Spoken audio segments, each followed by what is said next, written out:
নমস্কার, আমি আবার আজকে এসেছি একটা পেঁপের ঘন্ট রেসিপি নিয়ে।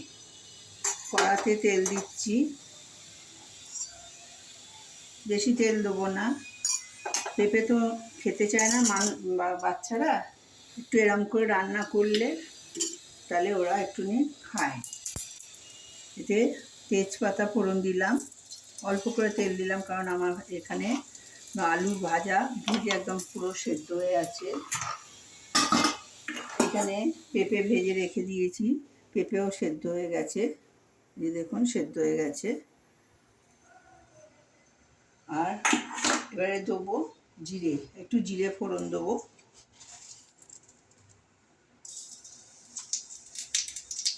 আর লঙ্কা, দুটো লঙ্কা ফোড়ন দিচ্ছি, কাঁচা লঙ্কা দিয়ে এবারে আমি মশলাটা একটুখানি ভেজে নিয়ে এবারে এটা আদা জিরে আর হলুদ ভেজানো আছে, আমি এই মশলাটা পুরো ঢেলে দেবো। তার আগে আমি একটুখানি চালটাকে কষিয়ে নেবো, গোবিন্দভোগ চালটাকে একটু কষিয়ে নেবো।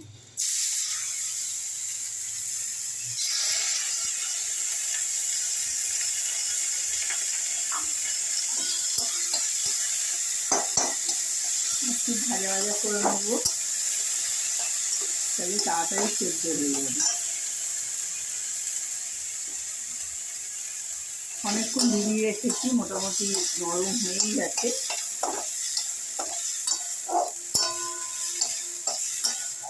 একটু রং আসছে, আমি এবারে মশলাটা দিয়ে দিচ্ছি, জিরে আদা আর হলুদ।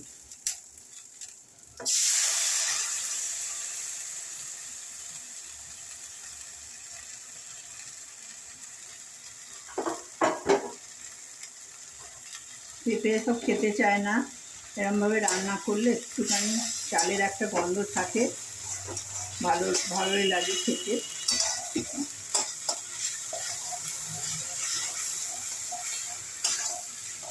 তাছাড়া মটর ডালের বড়া দিয়ে, মুসুর ডালের বড়া দিয়েও পেঁপের তরকারি খেতে ভালোই লাগে।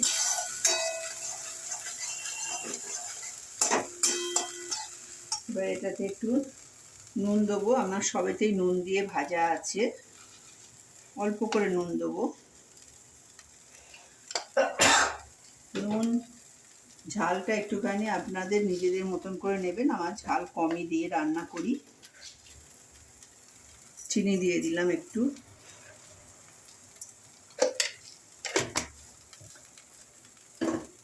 আর এখানে খানিকটা ছোলা আছে, ছোলা দিয়ে দিলাম, ভেজানো ছোলা।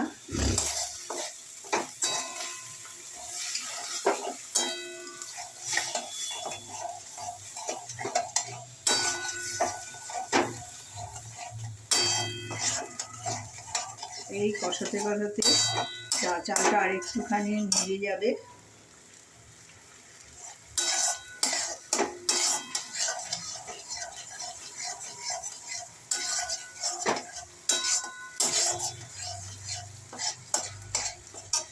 এবারে এই পেঁপেগুলো দিয়ে দিচ্ছি।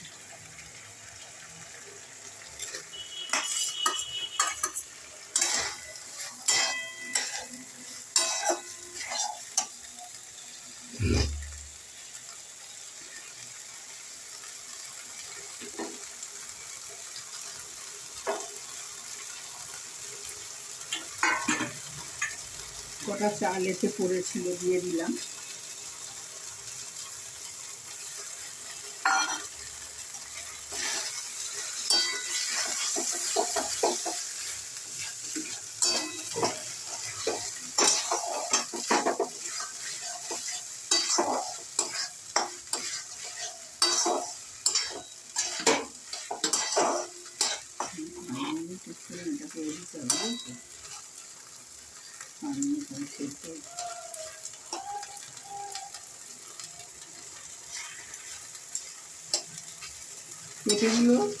পেঁপেগুলো সেদ্ধ হয়েই গেছে দেখছি, আস্তে আস্তে পেঁপেগুলো সেদ্ধ হয়ে গেছে, আলুটাও সেদ্ধ হয়ে গেছে।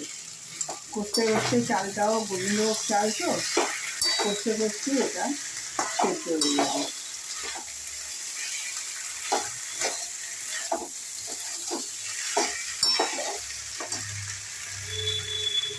আলুও সেদ্ধ হয়ে গেছে।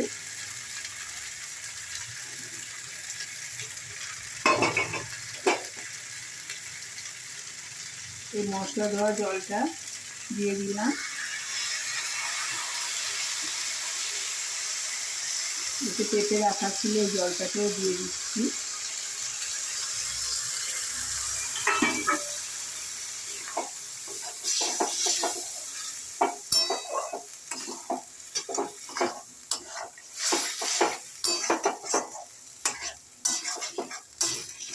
লঙ্কাটা আপনারা আপনাদের মতন করে দেবেন। আমি দুটো মোটে লঙ্কা দিয়েছি, আর একটু ঝাল লাগলে ঝাল দিতে পারেন। পেঁপের তরকারি তো বেশি ঝাল দিলাম না, এটা ঠান্ডা ঠান্ডা তরকারি। এটা একটু ফুটে উঠলে চালও সেদ্ধ হয়ে গেছে, চালও সেদ্ধ হয়ে গেছে।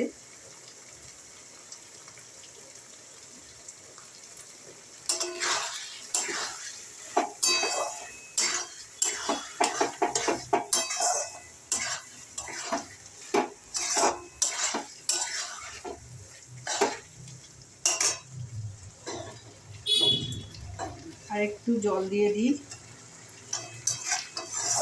জল দিয়ে ফুটে উঠলে ঘি গরম মশলা দিয়ে নামিয়ে দেবো।